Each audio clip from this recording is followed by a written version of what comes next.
Assalamualaikum warahmatullahi wabarakatuh. Perkenalkan, nama saya Rima Fatima Adiratna dari kelas 12 IPA 4. Di sini saya akan membacakan sejarah dari krisis ekonomi di akhir era Orde Baru. Krisis ekonomi di akhir era Orde Baru merupakan salah satu periode tersulit dalam sejarah perekonomian negara. Era Orde Baru berlangsung dari tahun 1966 hingga 1998 dan ditandai dengan kebijakan ekonomi yang berbasis pada pembangunan industri dan berorientasi ekspor. Meskipun terjadi pertumbuhan ekonomi yang signifikan, selama periode ini kebijakan tersebut juga mengakibatkan tingginya kesenjangan ekonomi, merajalelanya korupsi, dan ketergantungan yang berlebihan pada utang luar negeri.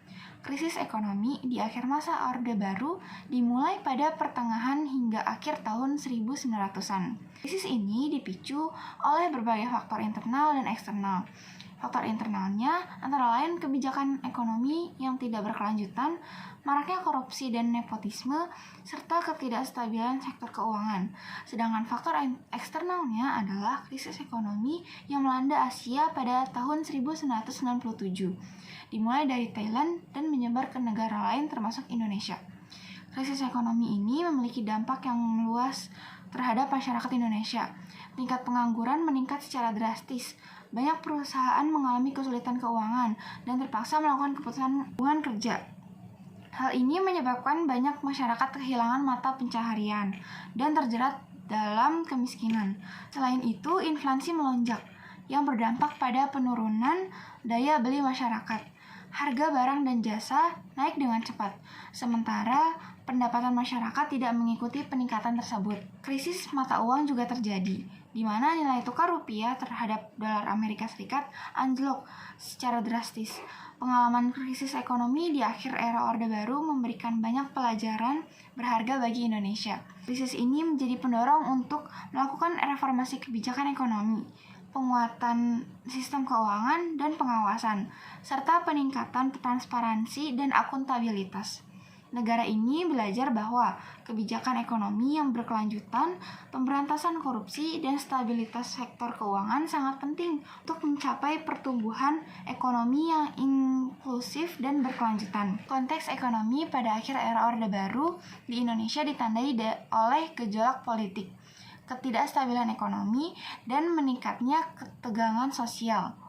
Pada tahun 1997, krisis keuangan Asia dimulai di Thailand menyebar ke Indonesia dan memicu krisis ekonomi yang parah.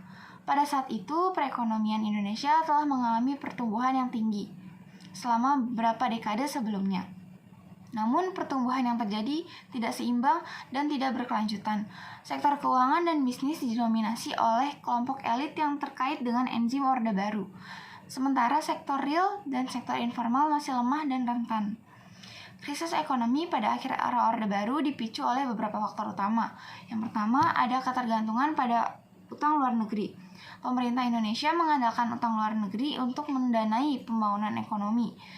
Ketika krisis ekonomi Asia terjadi, investor asing menarik modal mereka dari pasar keuangan Indonesia yang menyebabkan depresiasi nilai tukar rupiah dan meningkatnya beban utang. Kedua, tidak stabilan sektor keuangan. Praktik korupsi, nepotisme, dan pengawasan yang lemah dalam sektor keuangan menyebabkan ketidakstabilan dan kerentanan terhadap krisis.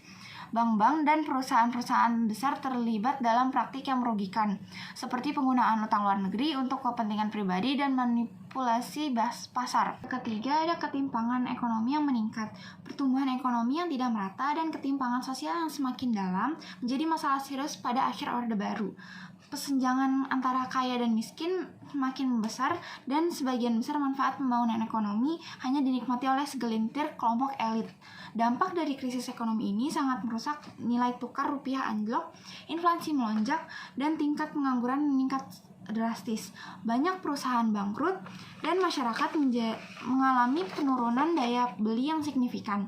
Krisis ini juga memicu kerusuhan sosial dan politik, termasuk demonstrasi mahasiswa yang menuntut reformasi politik dan ekonomi. Konteks ekonomi pada akhir era Orde Baru memberikan pemahaman tentang penyebab dan dampak krisis ekonomi yang melanda Indonesia. Krisis ini menjadi titik balik penting dalam sejarah ekonomi Indonesia yang mengarah pada reformasi politik dan ekonomi yang luas. Pembelajaran dari konteks ini juga penting untuk mencegah terulangnya kesalahan yang sama di masa depan dan membangun fondasi ekonomi yang lebih kuat dan berkelanjutan. Kesimpulan yang bisa saya ambil yaitu krisis ekonomi pada akhir era Orde Baru di Indonesia merupakan peristiwa yang memiliki dampak signifikan terhadap perekonomian negara.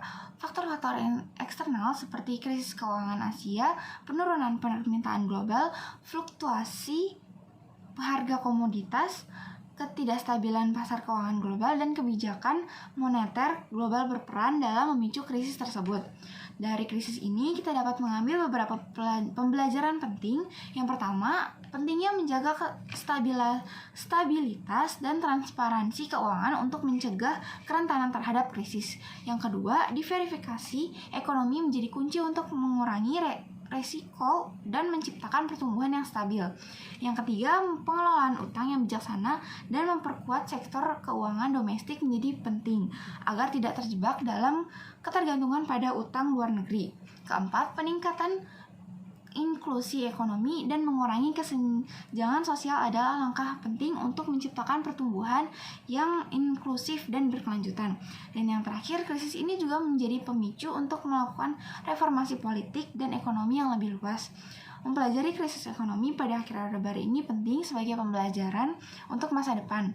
Dengan memahami faktor-faktor yang mempengaruhi krisis dan pembelajaran yang dapat diambil, kita dapat mencegah terulangnya kesalahan yang sama dan membangun fondasi ekonomi yang lebih kuat dan berkelanjutan. Sekian dari saya. Wassalamualaikum warahmatullahi wabarakatuh.